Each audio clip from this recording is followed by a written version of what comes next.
aéreo. Bueno, para analizar este tema estamos en comunicación con Gabriela Reyes, que es criminóloga y exdirectora del Observatorio Boliviano de Seguridad Ciudadana y Lucha contra las Drogas. Gabriela, ¿cómo le va? Lo saluda Darío Misraji. Buenos días, Darío. Muchas gracias por la invitación. Gabriela, este caso, digo, de un avión que aparece cargado de cocaína, que aparentemente había sido secuestrado previamente por las autoridades, ¿es un hecho aislado? ¿Se puede relacionar, por el contrario, con otros hechos que han ocurrido?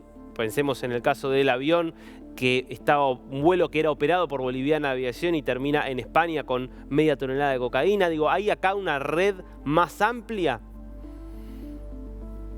Aquí la verdad es que hay dos elementos de análisis, Darío. Primero es todas las últimas noticias que hemos estado recibiendo en Bolivia sobre droga de proveniencia boliviana, de origen boliviano, que ha aparecido en otros países como resultado de operaciones, de operativos que han hecho organismos internacionales u otros países. Un caso de eso es el caso Narcovuelo, donde en un avión llegó a España en casi media tonelada de cocaína saliendo desde un aeropuerto aquí en Santa Cruz, en Viru.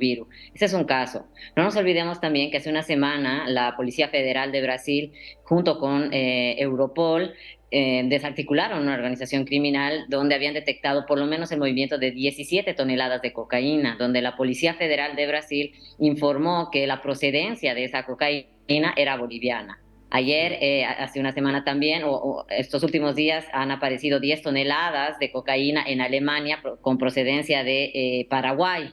Y si bien hasta el día de hoy se sigue investigando el origen de la cocaína, Paraguay en el año pasado, la CENAR, informó que al menos el 80% de la cocaína que pasa por Paraguay es boliviana. Es decir, los bolivianos estamos recibiendo cada día noticias sobre cocaína de procedencia de nuestro país en otros países. Ese es un elemento. El segundo elemento es específico de esta avioneta. Cada día va saliendo más información. Hoy en día nos informamos que la avioneta había partido de un hangar, el hangar 101 del aeropuerto El Trompillo. ¿Por qué es conocido este hangar? El año pasado en Paraguay apareció el cuerpo de un joven que se llamaba Juan José Dorado.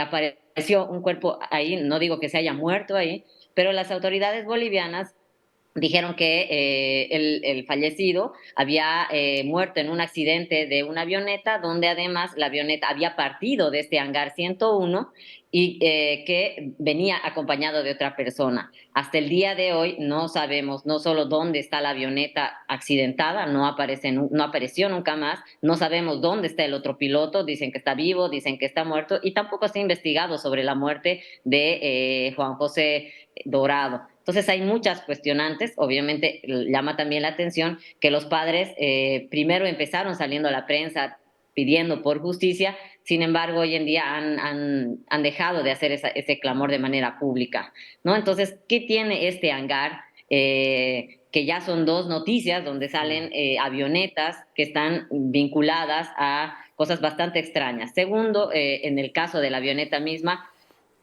el primer vuelo irregular desde Bolivia a Paraguay lo detectó el radar, uno de los radares que tiene Bolivia. Sin embargo, se la dejó libre porque el microaspirado dio negativo, a pesar de que este vuelo era un vuelo ilícito, es decir, un vuelo que no tenía los permisos correspondientes. Entonces, aquí lo que nos están diciendo las autoridades bolivianas es que salir en avioneta de Bolivia hasta Paraguay sin tener los permisos y las autorizaciones necesarias o establecidas por ley, no es un delito y no tiene sanción, que la única sanción entonces es si el microaspirado sale positivo. Mm.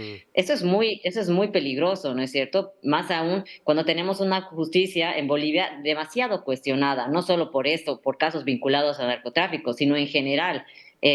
Los informes internacionales, los mismos informes de organismos internacionales están cuestionando mucho la justicia.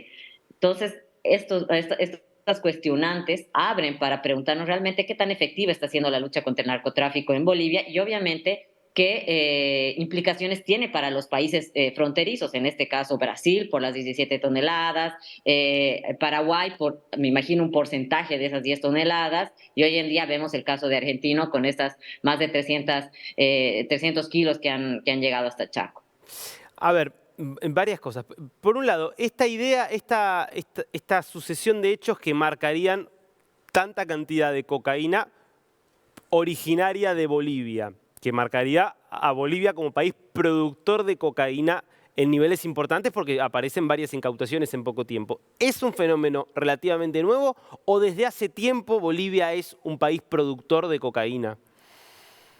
No, Naciones Unidas hace ya bastantes años, me parece 2012, ha catalogado a Bolivia como un país principalmente de tránsito. Esto por diferentes factores, desde el precio de la hoja de coca, que es mucho más alto que en Perú, por lo tanto los narcotraficantes prefieren usar no solo la hoja de coca, sino la pasta base peruana por un tema de costos, pero también porque eso ha cambiado, digamos, las dinámicas de la producción. Sin embargo, el último año ha habido una reclasificación de Naciones Unidas como de nuevo país productor, pero también hay varios indicios.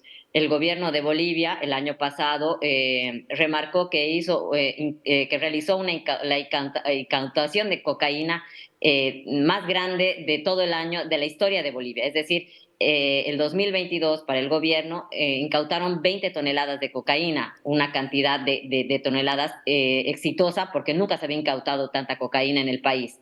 Lo que nosotros como analistas vemos es que la cantidad de cocaína que se incauta es la representación aproximadamente del 10% de lo que Mm. circula en el mercado. Entonces, no es que es un éxito incautar las 20 toneladas de cocaína, sino lo que nos está diciendo es que hay más cocaína que está circulando en el mercado, por lo tanto se incauta más. Porque uno diría, entonces, si han incautado más y es un éxito, ¿qué ha pasado? Han mejorado la fuerza antinarcóticos? ¿Hay Mm. más tecnología? Nada ha cambiado. Ese es uno. Y segundo, es la destrucción de laboratorios de cocaína, ¿no? El 2019, solo para dar un dato comparativo, el 2019 en Bolivia se destruyeron 50 laboratorios de clorhidrato de cocaína, de refinación. Sin embargo, el 2022 se han desarticulado solamente 23, es decir, ni hemos llegado a la mitad. Entonces, no estamos atacando los verdaderos puntos de producción. Recién hace una semana o unos días, o un mes, digamos, aproximadamente, el gobierno anunció la destrucción de 7 laboratorios en el trópico de Cochabamba. Lo que llama la atención es que en los 7 laboratorios, ni siquiera en uno se ha encontrado un gramo de cocaína. Mm. Entonces, lo más probable, una hipótesis que se maneja, es que estos laboratorios estaban inactivos. Cuando los laboratorios están inactivos, significa que los narcotraficantes ya no estaban produciendo, ya no van a volver a producir cocaína sino, en ese lugar, sino que ya se han mudado a otros lugares de producción. Entonces realmente se está afectando los lugares de producción de cocaína en Bolivia. Y bueno, creo que la respuesta es las noticias que nos llegan de todos los países, también nos han llegado desde Chile, incautaciones de cocaína. Entonces creo que un poco está así la ecuación en el país. Gabriela, le hago una última pregunta en relación a esto. Si se llega a hacer un allanamiento en un laboratorio y se descubre que el laboratorio ya está vacío, una hipótesis bastante plausible es pensar que alguien les avisó a esos narcotraficantes que se iba a hacer un allanamiento y que por lo tanto dejaron el laboratorio para no ser detenidos. Entonces, de ahí sale mi última pregunta. ¿Qué evidencias hay o qué sospechas hay de connivencia por parte de distintos estamentos de las fuerzas policiales y de las fuerzas políticas bolivianas con el narcotráfico? Este es un tema bastante delicado, sin embargo, no nos olvidemos que el narcotráfico en general, y no solo en Bolivia, sobrevive porque hay obviamente algún tipo de relación o por lo menos corrupción, relaciones corrompidas, digamos, principalmente con las fuerzas del orden, ¿no? Entonces, eso creo que también es algo que se tiene que analizar. Un claro ejemplo que para mí me preocupa y pienso que es un ejemplo de que el gobierno pudiera estar dando tal vez no mejor mensaje, es que hace unos días el vocero presidencial, es decir, quien habla a nombre del presidente, ha negado la existencia de peces gordos del narcotráfico en el país. Eh, si uno niega la existencia de algo es porque no quiere verlo, ¿no es cierto? Y si tú eres un pez gordo del narcotráfico y en un país te dicen que no existes, pues te vas ahí para poder operar porque nadie te está viendo o nadie te quiere ver y por lo tanto puedes operar de manera libre. Entonces creo que estas declaraciones pueden dar el mensaje equivocado, ¿no? Sobre la relación del Estado, la relación de algunas fuerzas policiales o militares con este tipo de delitos. Gabriela Reyes, muy interesante, ¿eh? Gracias por este tiempo con DNews. Muchas gracias.